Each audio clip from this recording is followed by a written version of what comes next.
and welcome to a new episode of the Little Medicus. In this video, we will talk about herd immunity. But first I would like to explain what immunity is. How do we become immune? And what kind of herd are we talking about? So let's get started with immunity. Being immune to an infectious disease means this pathogen can no longer harm you. We humans, or rather the superheroes of our immune system, which are, for example, different cells located on our mucous membranes and in our blood, cannot develop an immunity against all year's threats. Against some we can though. So in the course of an initial infection, our immune system has learned how to recognize the new pathogen, and it will develop defense strategies to deal with the pathogen. By the time we have undergone and recovered from the infectious disease, our immune system has earned so much knowledge of the pathogen that its superheroes are able to unwrap their best defense strategies, specially adapted to this very pathogen. So, next time we are exposed to the enemy, everything happens much more quickly, and the pathogen will be neutralized right away. Now, imagine this. Each pathogen leaves its very own fingerprint. Just like a thief always wearing the same clothes, our immune system will identify the thief as long as it doesn't change its clothes, just like it will identify the pathogen if it doesn't mutate. In case the pathogen has not developed any special defense skills, our immune system superheroes will fight back much more quickly after an illness occurs. All they have to do is to get the thief's profile from their drawer, put their best man on the case, and thus the pathogen will be prevented from spreading within the body. Another pretty clever way to achieve immunity is vaccination. Today, we are able to vaccinate against many infectious diseases that in the past have led to severe courses followed by complications or that people used to die from. This is how we ensure that people at risk by these very diseases are protected. For example, people with a weakened immune system due to other diseases, or pregnant women and newborns. We distinguish between active and passive vaccination. An active vaccination can either be done by applying a weakened pathogen or by using the pathogen's parts that won't harm us. From here, it's up to our immune system to find defense strategies against the intruder. A passive vaccination basically means we develop and copy the defense strategies for the immune system, which then can directly be given by vaccination. Each and every one of you most likely has already once been vaccinated by your pediatrician, or maybe you've even had your own children vaccinated. Of course, there's a moment of unwelcome pinching, but in perspective you'll be heavily armed against some dangerous pathogens and diseases. Now, let's proceed with the term herd immunity.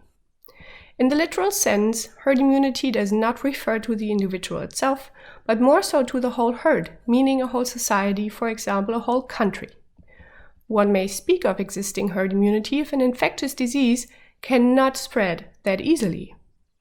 Herd immunity means within a society there are as many people immune due to either vaccination or having undergone infection itself that one sick non-immune person carrying the pathogen has little chance to find another non-immune person to pass the pathogen onto. Ultimately, the pathogen spread will slow down. Other relevant factors are the pathogen's contagiousness and the actual number of people who already have achieved immunity within that society. Take measles, for example. The measles are highly contagious. On average, a person with measles will infect 20 others. If these people are neither vaccinated nor immune, they all will end up sick and theoretically could infect 20 further people. If a lot of people are infected, there are always going to be fewer amongst them with a weakened immune system. For example, newborns, or people with a defective immune system due to certain illnesses, or certain drugs they depend on, or even those unlucky ones who just happen to suffer from a difficult course. Fortunately, we are able to vaccinate against measles. Thus, we manage to avoid the disease itself, its potentially harmful consequences. We protect our newborns or chronically ill. Let's apply this to the 20 people potentially infected by a single person with measles. If 19 out of those 20 are vaccinated, the sick person could only infect one other person. The infection will hardly spread, herd immunity is achieved. If only 5 instead of 19 people get vaccinated, and the rest of the group has never had the measles and therefore is not immune, herd immunity can no longer be held up. The infection will spread rapidly and uncontrollably.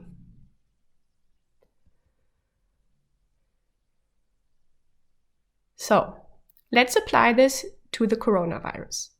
In the case of the disease triggered by the recent coronavirus, meaning COVID-19, we assume that once immunity is achieved after infection, a person won't sicken again. We should keep in mind, though, that only very recently the virus has been passed on from animals to humans. That means our immune system so far has no knowledge whatsoever of this virus. Therefore, we are still lacking defense strategies and immunity against the virus. In the meantime, of course, many people around the world have already been exposed to the virus. Partly they recovered and accordingly now are immune. In total to the overall population, though, cases are still too little to grant herd immunity. Since the virus is being new to research as well, there still are only few vaccines.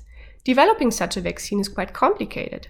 Laboratories everywhere are currently working at full speed in order to successfully develop vaccines. When the COVID-19 pandemic broke loose, before any measures had been taken, a single sick person infected about 3 other people. Herd immunity would be achieved if one sick person infected no more than one other non-immune person. That makes 2/3 of society immune. Well, quite a lot of numbers. After closing down schools and preschools and severely restricting social contacts, the ratio of people infected by one sick person had significantly fallen. At this point, a single sick person infects one other person on average. This drop in cases we owe to practicing social distancing, not to herd immunity. For better or for worse, we have to be waiting patiently until either 2/3 of the population are immune or until everyone can and will be vaccinated. As you can see, the issue is quite complicated. In real life, the problem with model-based calculations is many different factors influencing each other have to be considered, and unfortunately sometimes they cannot be fully understood in advance. Or rather, it may happen that we are completely unaware of factors that will gain significance later on. Imagine this. In order to paint a flower, you create a mental image. You think you have a good grasp of it, but while painting, you realize it turns out differently. Maybe because your sibling is distracting you, maybe because you didn't have the right colors, or maybe you didn't really know what your flower would look like in the first place. Well, enough for now on herd immunity. And even though this session was quite complex, I'm hoping for things to be clearer now. Take care and hopefully see you next time.